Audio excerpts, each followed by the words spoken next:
2 minute. नमस्कार के हरियाणा पे स्वागत है। मैं हूं आपके साथ रमेश जाखड़ और इस वक्त दीपेंद्र सिंह हुड्डा जी हमारे साथ मौजूद हैं। रानिया में जसवंत कस्वां जी के यहाँ पे एक शादी समारोह में शिरकत करने के लिए यहाँ पे आए थे। चलिए इनसे बातचीत करते हैं। दीपेंद्र जी, सबसे पहला सवाल मैं यही करूँगा कि अमेरिकन राष्ट्रपति ट्रंप का यहाँ पे भारत दौरा है, क्या कुछ कहना चाहेंगे इस दौरे को, क्या मायने निकालते हैं? देखिए, सबसे पहले तो मैं जो मेरे साथी रहे हैं और इनके भतीजे रमेश की शादी है जसवंत कस्वां जी के भतीजे की, मैं अपनी तरफ से शुभकामनाएं देता हूं, बधाई देता हूं। पूरे परिवार को खुशी का अवसर है।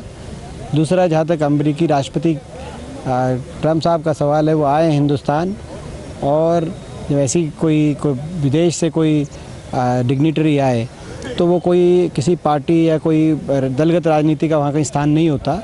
तो हम उनका स्वागत करते हैं। हमारे देश में आए, हिंदुस्तान में आए हैं और उम्मीद करते हैं कि हिंदुस्तान के और अमेरिका के रिश्ते सुधरें। बहुत सी ऐसी बातें हैं जिन में ध्यान देने की आवश्यकता है। H1B वीज़ा का जो मामला है, बहुत कटौती की गई है मौजूदा ट्रंप एडमिनिस्ट्रेशन द्वारा। हम उम्मीद करते हैं कि उसमें कुछ ना कुछ राहत मिलेगी। इसी प्रकार से जो चाइना और US के बीच में ट्रेड वॉर हुआ, उसकी वजह से हिंदुस्तान के बहुत से जो एक्सपोर्ट इंपोर्ट पे भी ड्यूटीज़ हैवी अमेरिका ने लगाने का काम किया है, वहाँ भी राहत मिले ताकि हिंदुस्तान से हम एक्सपोर्ट बढ़ा सकें अमेरिका की मार्केट के अंदर और युवाओं को यहाँ रोज़गार मिल सके। तो ये सारी महत्वपूर्ण बातें हैं। हम उम्मीद कर रहे हैं और आशा कर रहे हैं। न्यूक्लियर डील की बात एक हो रही है। डॉक्टर मनमोहन सिंह जी के नेतृत्व में दूरदर्शिता से जो काम लेकर वो न्यूक्लियर डील बनाई गई थी US इंडिया की, उसको आगे बढ़ाते हुए कुछ न्यूक्लियर रिएक्टर बड़े कुछ पावर जनरेशन के हिंदुस्तान में आएंगे अमेरिका की सहायता से। वो भी मतलब स्वागत योग्य कदम होगा। तो जो भी सकारात्मक फैसले लिए जाएंगे इस विज़िट में, मैं समझता हूँ वो कोई दलगत राजनीति से नहीं, केवल अपने देश के हित में ऐसे फैसलों की तरफ हमारी निगाहें रहेंगी।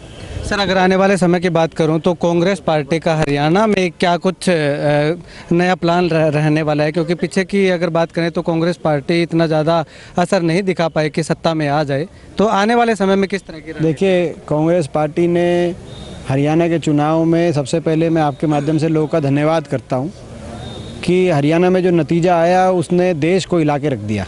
इतना असर कांग्रेस पार्टी ने दिखाया हरियाणा में। मात्र 4200 वोटों का अंतर बीजेपी और कांग्रेस में। 4200 वोट 2 करोड़ मतदाताओं के प्रदेश में 4200 वोट तो एक गांव के ही होते हैं। इतना फ़र्क रहा कांग्रेस बीजेपी में। अगर 4200 वोट कांग्रेस की ज़्यादा आती तो सबसे बड़ा दल हमारा होता। और ये तब था जब आप लोग जो है मीडिया के लोग दिखा रहे थे 75 पार, 83, 85, 87 सीट भी दिखा दी थी। और जिस हिसाब से आप लोग बढ़ा रहे थे, अगर मतदान 1-2 दिन लेट होता तो आप तो बीजेपी की 90 सीट भी दिखा सकते थे। मगर उसके बावजूद केवल 4200 वोटों का अंतर रहा। तो हरियाणा के लोगों ने कांग्रेस पार्टी में चौधरी दीपेंद्र सिंह हुड्डा जी के नेतृत्व में एक विश्वास जो है मत का ही देने का काम किया। ऐसी स्थिति में जब लगभग बराबर वोट आई हो और कुछ सीटों का फ़र्क हो, तो टाई ब्रेकर जिनके पास आया, इनके हाथ में इंडिपेंडेंट और जो JJP के थे, वो लोग बीजेपी के खिलाफ मतदान लेके जीते थे। तो बीजेपी के वो इस बात पे नहीं जीते थे कि खट्टर सरकार को दोबारा बनाएंगे चंडीगढ़ में। वो तो कहते थे कि बीजेपी इनको जमुना से पार करेंगे। मगर उन्होंने विश्वासघात किया। बहरहाल सरकार बना ली गठजोड़ करके। जैसी भी लंगड़ी और लूली ये सरकार बनी हरियाणा में, मगर इसकी जो सरकार बनी, इस गठबंधन की सरकार की जो शुरुआती नीयत दिखाई दे रही है, वो नीयत बेहद दुर्भाग्यपूर्ण दिखाई दे रही है। अभी तक 4 महीने हो गए, 6 महीने होने जा रहे हैं, सरकार ने कोई कॉमन मिनिमम प्रोग्राम घोषित नहीं किया। कोई अपने वायदों की तरफ, कोई 5100 पेंशन कहता था, कोई 3100 कहता था, कोई किसान का कर्जा माफ़ करने की बात करता था, कोई अपना जो है अलग अलग महिलाओं के लिए, युवाओं के लिए अलग अलग इनके वायदे थे। उनमें से एक कोई वायदा पूरा करने की तो दूर की बात है, कॉमन मिनिमम प्रोग्राम कोई प्रकाशित करने की दूर की बात है। इनकी नीयत से साफ हो गया है कि इनका कॉमन मिनिमम प्रोग्राम है झूठ और लूट। झूठ बोलो और लूटो। कौन सा लूटने खसूटने का महकमा किसके पास, इसको लेकर लड़ाई झगड़ा हो रहा है।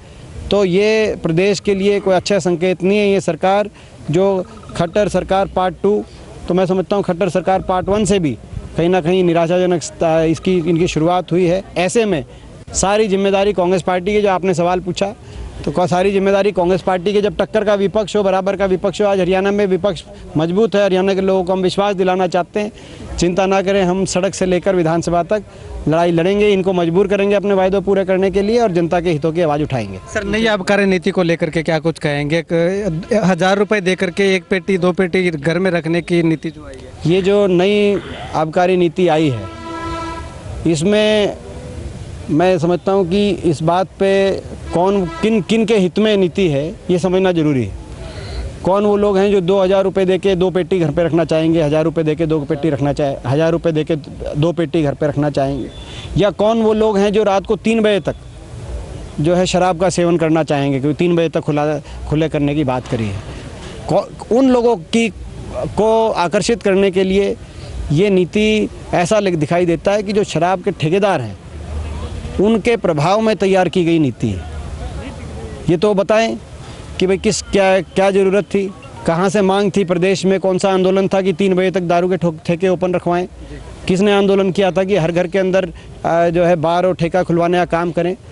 ये किस दिशा में प्रदेश को लेके जाने चाह रहे हैं? जो प्रदेश चौधरी भूपेंद्र सिंह हुड्डा जी के समय, कांग्रेस राज के समय विकास दर में नंबर 1 था और हम युवाओं को शिक्षा और खेल की तरफ बढ़ावा देने के लिए प्रयासरत थे। हम युवाओं को खिलाड़ी बनाना चाहते थे, ये युवाओं को नशेड़ी बनाना चाहते हैं, ऐसा दिखाई दे रहा है इस नीति के अनुसार।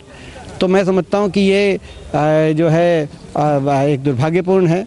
इस नीति पे पूर्ण विचार होना चाहिए और सरकार इस नीति को, क्योंकि पूरे देश में बात गई कि हरियाणा में ऐसी शराब की नीति बन गई जो पूरे देश में किसी स्टेट में नहीं है, तो पूरे देश में भी इसमें कहीं ना कहीं हमारा हरियाणा का नाम ये थोड़ा सा इसमें ख़राब हुआ है।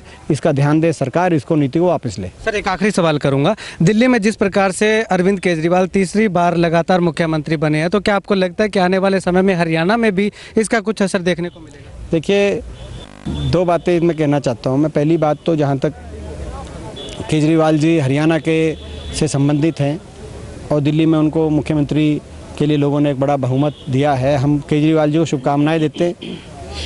हमारा पड़ोसी राज्य देश की राजधानी है, अच्छे दिल्ली का विकास के मामले में शीला दीक्षित जी के समय जो गति थी उससे भी ज़्यादा गति बढ़े, ऐसी शुभकामनाएं अरविंद केजरीवाल जी को। दूसरी बात, दिल्ली की जनता को बधाई कि उन्होंने जो भाजपा की ध्रुवीकरण की राजनीति रही है कि कहीं धर्म के नाम पे, कहीं जाति पाति के नाम पे, जैसे हरियाणा में देखा आपने, भाई को भाई से बांटकर अपनी राजनीतिक रोटी सेकने के प्रयास रहे हैं। ध्रुवीकरण की राजनीति, बिना काम करे वोट बटेरो, भाईचारा तोड़ के, उस ध्रुवीकरण की राजनीति को दिल्ली के लोगों ने नकारा सिरे से।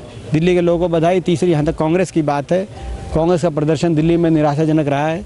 इसके लिए आत्ममंथन कांग्रेस पार्टी में आवश्यक है और हर स्तर पर आत्ममंथन होगा और किया जाना चाहिए, मुझे विश्वास है। दूसरी और आखिरी बात, तीसरी, आपकी जो सवाल पूछा कि हरियाणा के अंदर जो है, मैं समझता हूँ आम आदमी पार्टी पहले ही है, कोई नई हरियाणा के अंदर आ चुके हैं। हरियाणा में आज मैं समझता हूँ कि लोगों का विश्वास कांग्रेस पार्टी में और हमारे साथ विश्वास है। लोगों को हरियाणा में लगता है कि उन्होंने जो है इस सरकार को सत्ता से बाहर करने के लिए वोट दिया था, मगर मीडिया के माध्यम से एक भ्रम 85 पार और 75 पार की वजह से मात्र 4200 वोटों से कांग्रेस और बीजेपी में अंतर रह गया। दूसरी तरफ बाकी लोगों को जो है लोभ लालच में फंसा के बीजेपी ने अपने साथ शामिल करा के सरकार बनाने का काम किया। मुझे विश्वास है कि हरियाणा के अंदर लोगों का आज भी अगर विश्वास अगर किसी के साथ है तो कांग्रेस पार्टी के साथ है, चौधरी भूपेंद्र सिंह हुड्डा जी के साथ है, हमारे साथ है। चलिए, शुक्रिया सर बातचीत के लिए।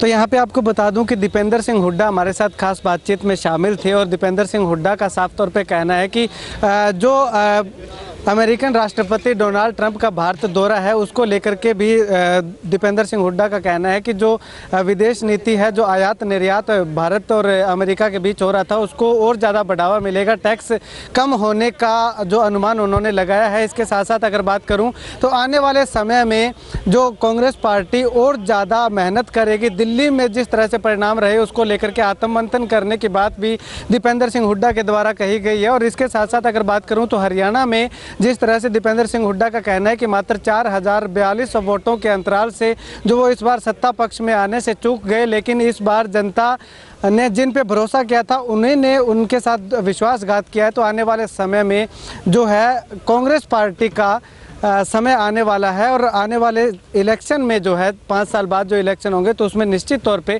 कांग्रेस पार्टी की सरकार बनने जा रही है, ऐसा दीपेंद्र सिंह हुड्डा का कहना है। कैमरा सहयोगी मुकेश गोदारा के साथ रमेश जाखड़ के हरियाणा।